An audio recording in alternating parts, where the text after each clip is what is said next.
ಇವರು ಧರಣಿ ಕೂತಿದ್ದಾರೆ. ಕರ್ನಾಟಕ ಸರ್ಕಾರ ಅವ್ರ ಬೇಡಿಕೆಲ್ಲ ಈಡೇರಿಸಬೇಕಂತ ಇಲ್ಲಿ ಕೂತಿದ್ದಾರೆ. ಈ ನ್ಯಾಯವಾದ ಹೋರಾಟ, ಈ ನ್ಯಾಯವಾದ ಹೋರಾಟಕ್ಕೆ ನನಗೆಲ್ಲ ಗೊತ್ತು. ನ್ಯಾಯವಾಗಿ ನೀವು ಹೋರಾಟ ಮಾಡ್ತಾ ಇದ್ದೀರಿ. ಇದಕ್ಕೆ ನಮ್ಮ ಬೆಂಬಲ ಇದ್ದೇ ಇರುತ್ತೆ. ನಮಗೆ ಯಾವತ್ತೂ ಪೌರ ಕಾರ್ಮಿಕರ ಮೇಲೆ ತುಂಬ ಪ್ರೀತಿ ವಿಶ್ವಾಸ. ಯಾಕಂದರೆ ನಗರ ಸ್ವಚ್ಛವಾಗಿರಬೇಕು, ಸುಂದರವಾಗಿರ್ಬೇಕಂದ್ರೆ ಇವ್ರಿಗೆ ಹಬ್ಬ ಇಲ್ಲ, ನೆಂಟರಿಲ್ಲ, ಮನೆ ಇಲ್ಲ. ಈ ನಗರನೇ ಶುದ್ಧೀಕರಿಸಿ ಬೆಳಗ್ಗೆ 5 ಗಂಟೆಯಿಂದ ಅವರು ಬಂದ್ಬಿಟ್ಟು ಎಷ್ಟು ಕಷ್ಟ ಬೀಳ್ತಾರೋ ನಾವು ಕನ್ನಡ ನೋಡಿದ್ದೀವಿ. ನಮ್ಮ ಅವಧಿನಲ್ಲಿ ನಮ್ಮ KGF ಮುನ್ಸಿಪಾಲ್ಟಿನಲ್ಲಿ ಅವ್ರು ಏನೇನು ಸೌಲಭ್ಯ ಬೇಕೋ, ಅವ್ರಿಗೆ ಏನೇನು ಬೇಕೋ ಎಲ್ಲ ಈಡೇರಿಸ್ಕೊಟ್ಟಿದ್ದೀನಿ, ನಿಮಗೆಲ್ಲ ಗೊತ್ತು.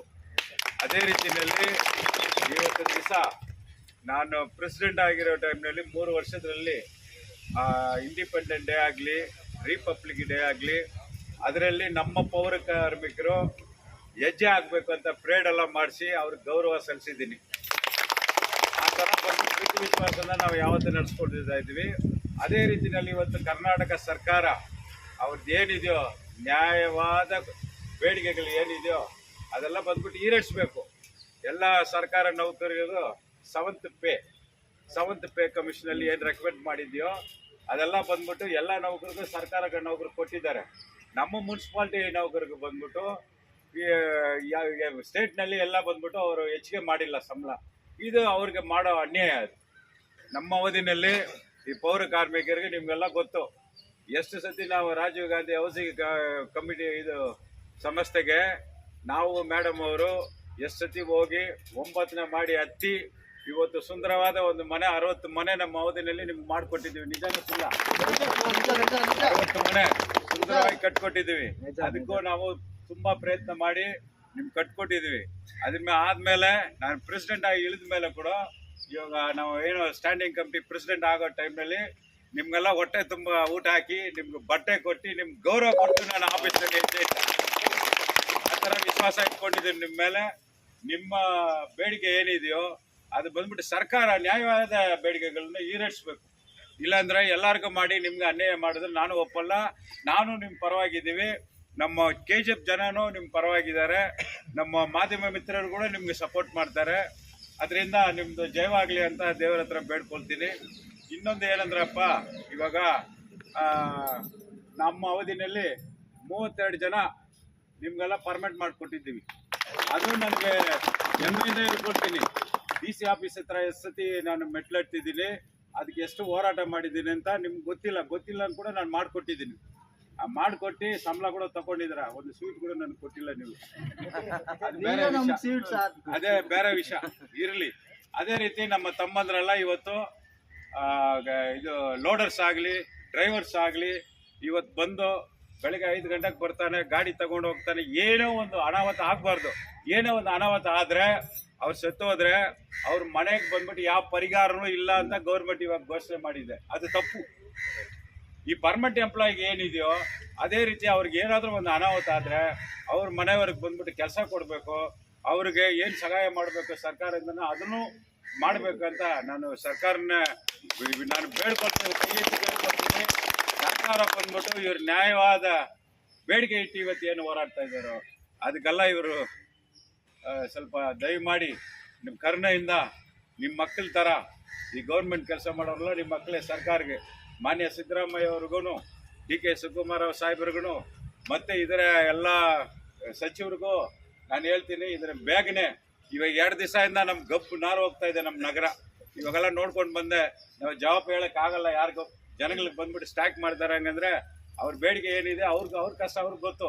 ಆ ಜನಗಳು ಮಾತಾಡೋಕ್ಕೆ ಗೊತ್ತಾಗಲ್ಲ. ನಮ್ಮ ನಗರ ಎಲ್ಲ ಬಂದ್ಬಿಟ್ಟು ತುಂಬ ಅಶುದ್ಧವಾಗಿ ಆಗಿದೆ. ಈ 2 ದಿವಸ ನೆನ್ನೆ ಇವತ್ತಿಗೆ ಹಿಂಗಾಗ್ಬಿಡ್ತು. ಇನ್ನೂ ಹೊಡೆದು 2 ದಿವಸ ಕೂತ್ಕೊಂಡ್ರೆ ನಾವು ರೋಡ್ನಲ್ಲಿ ನಾವು ತಿರ್ಗಾಡೋಕ್ಕಾಗಲ್ಲ. ಜನ ಎಲ್ಲ ಬಂದ್ಬಿಟ್ಟು ರಚ್ಕೆದ್ಬಿಡ್ತಾರೆ ನಮ್ಮ ಮೇಲೆ. ಅದಕ್ಕೋಸ್ಕರ ಸರ್ಕಾರ ಬಂದ್ಬಿಟ್ಟು ಕೂಡಲೇ ಇವತ್ತೇ ಇದಕ್ಕೊಂದು ಡಿಸಿಷನ್ ತಗೊಂಡು ಅವ್ರಿಗೆ ಒಳ್ಳೆ ರೀತಿಯಲ್ಲಿ ಸಲಹೆ ಎಲ್ಲ ಕೊಟ್ಟು ನೀವು ನಿಮ್ಮ ಮಕ್ಕಳ ಥರ ನೋಡ್ಬೇಕಂತ ನಿಮ್ಮನ್ನ ಬೇಡ್ಕೊಳ್ತೀನಿ. ನೀವು ಧೈರ್ಯವಾಗಿರ್ರಿ. ನಿಮ್ಮ ಪರವಾಗಿ ನಾವಿದ್ದೀವಿ, ನಮ್ಮ ಪರವಾಗಿ ನೀವಿರಬೇಕು. ನಗರ ನಿಮ್ಮದು. ನಗರ ಸುಂದರ ಆಗಬೇಕಾದ್ರೆ ನೀವೇ ಕಾರಣ. ಆ ನಗರ ಮಾತ್ರ ಸುಂದರ ಆಗಬಾರ್ದು, ನೀವು ಸುಂದರವಾಗಿರ್ಬೇಕು ಅಂತ ನಮ್ಮ ದೇವ್ರ ಹತ್ರ ಬೇಡ್ಕೊಂಡು, ಸರ್ಕಾರ ಹತ್ರ ಬೇಡ್ಕೊಂಡು, ನನ್ನ ಬೆಂಬಲ ನಾವು ಏನು ಬಂದಿದ್ದೀವಿ ಇವತ್ತು, ಆ ಬೆಂಬಲವನ್ನು ನೀವು ಇವತ್ತಿಲ್ಲ ಯಾವತ್ತಿಗೂ ನಿಮ್ಮ ಜೊತೆಯಲ್ಲಿ ನಾವು ಇರ್ತೀವಿ ಅಂತ ನಮ್ಗೆ ಮಾತಾಡೋಕ್ಕೆ ಅವಕಾಶ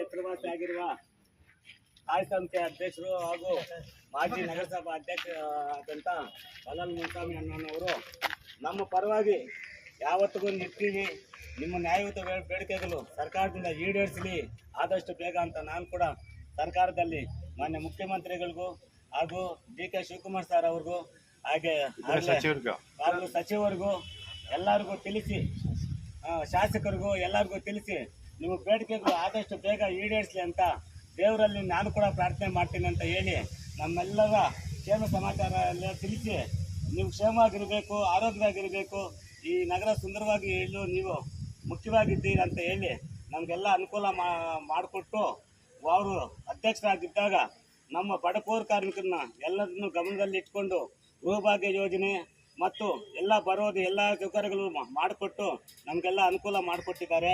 ಈಗಲೂ ಕೂಡ ಏನೇ ನಿಮ್ಮ ನ್ಯಾಯಯುತ ಬೇಡಿಕೆ ಇದ್ದರೂ ನಿಮ್ಮ ಪರವಾಗಿ ನಾವು ಇದ್ದೀವಿ ಅಂತ ಹೇಳಿ ನಮಗೆ ಬೆಂಬಲ ಕೊಡ್ತಾ ಇರುವ ಮಾನ್ಯ ಮಾಜಿ ಅಧ್ಯಕ್ಷರಾದ ಹಾಗೂ ಸ್ಥಾಯಿ ಸಮಿತಿ ಅಧ್ಯಕ್ಷರಾದ ಶ್ರೀ ಬಲ್ಲಲ್ ಮುನ್ಸ್ವಾಮಿ ಅಣ್ಣನವರಿಗೆ ಕರ್ನಾಟಕ ರಾಜ್ಯ ಪೌರ ಸೇವಾ ನೌಕರ ಸೇವಾ ಸಂಘದ ವತಿಯಿಂದ ಕೃತಜ್ಞತೆಗಳನ್ನು ಸಲ್ಲಿಸುತ್ತಿದ್ದೇನೆ.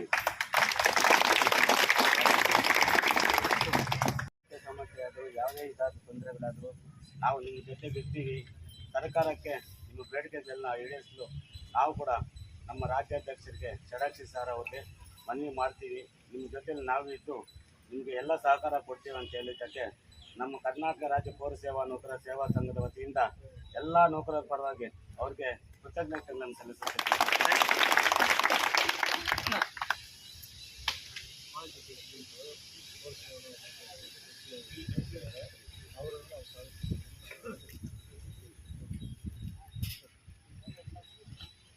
ಕರ್ನಾಟಕ ರಾಜ್ಯ ಪೌರ ಸೇವಾ ನೌಕರ ಸೇವಾ ಸಂಘದ ಮಾಜಿ ಅಧ್ಯಕ್ಷರಾದ ಶ್ರೀ ಪಂಚರಾಯ ಸರ್ ಅವರು ಬಂದಿದ್ದಾರೆ.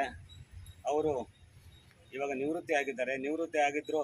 ಅವರು ಸೇವೆ ಮಾಡುವ ಸಮಯದಲ್ಲಿ ಎಷ್ಟೋ ಒಳ್ಳೆಯ ಕಾರ್ಯಗಳನ್ನು ನಿರ್ವಹಿಸಿ ನೌಕರರಿಗೆ ಎಷ್ಟೋ ಅನುಕೂಲಗಳನ್ನು ಮಾಡಿಕೊಟ್ಟಿದ್ದಾರೆ. ಅವರು ಕೂಡ ದಯವಿಟ್ಟು ವೇದಿಕೆ ಮೇಲೆ ಬಂದು ಆಸೀನರಾಗಬೇಕಾಗಿ ಮನವಿ ಮಾಡಿಕೊಡ್ತೀನಿ.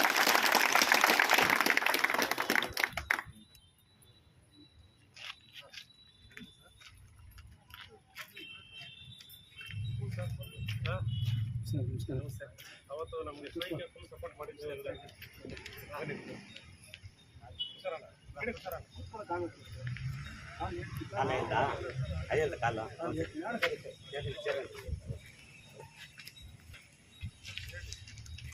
ಒಂದು ಎರಡು ಮಾತು ಮಾತಾಡ್ಬೋದಾ?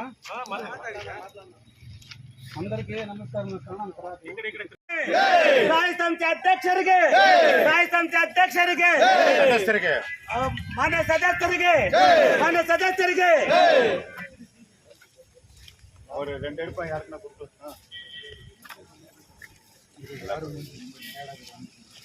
ಏನಪ್ಪ ಇದು ಬಾಟ್ಲಿ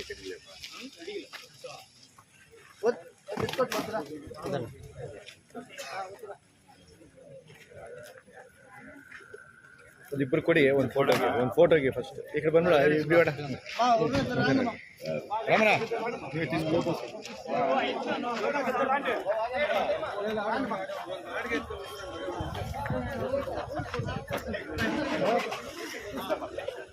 ಹಲೋ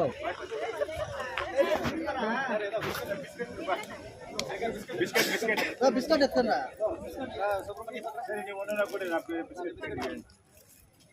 ಇನ್ನೂ 2 ಬಾರಿ ಕುಡಿಸಲ್ಲ ರಮಣ ನೀವು ಐತಿ ದೊಡ್ಡದಾಗಿ ಬಂದರೆ ಇಲ್ಲೇ ಮಲಗಿ ಬಿಡ್ತೀರಾ ಆಮೇಲೆ